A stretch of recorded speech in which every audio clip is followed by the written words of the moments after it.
Hello everyone, in this video I will be talking about the concept of inclusion in the classroom due to diversity. When we talk about inclusion, we get the idea that it is placing the students with special needs, disability and other behavioral issues together in a classroom with general students. It is the practice and concept of focusing on what a student can achieve rather than focusing on what the student cannot achieve. In broad speaking, inclusion is not limited to students with disability or other behavioral issues. Diversity is another issue like disability which creates differences among students resulting exclusion. In Australian school where the number of immigrant students is higher, diversity can be a major challenge. Diversity can be in various forms such as religious, cultural, linguistic, racial, ethnicity, political, economical, and so on. When students are exposed to diverse backgrounds, they get to learn about different worldviews, perspectives, and lifestyles. The interaction with their peers from different backgrounds help them understand and respect the perspective of others. In this regard, I had interviewed a school teacher to know about inclusion and what practices is she undertaking in our classroom to address these issues. As per our discussion, I discovered that students in some classrooms are facing bullying, harassment, and discrimination due to their cultural and religious backgrounds. For example, fellow students question about the practice of wearing hijab to female Muslim students.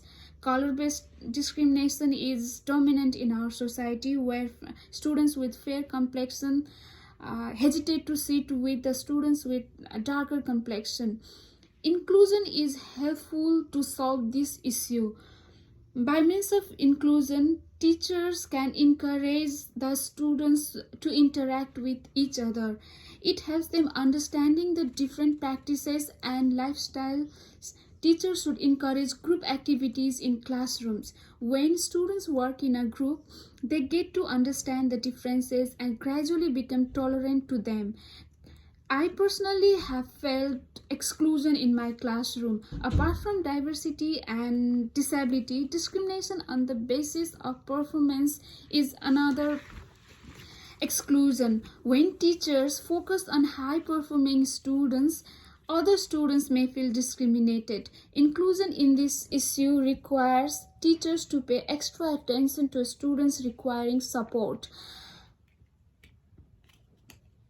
By means of inclusion, they get the equal attention and resources which helps them to flourish their learning.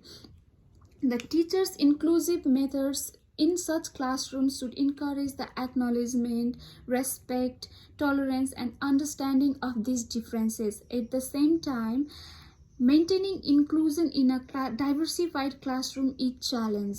Teachers need to be trained to build themselves for inclusive methods to optimize the positive impacts of diversified classrooms.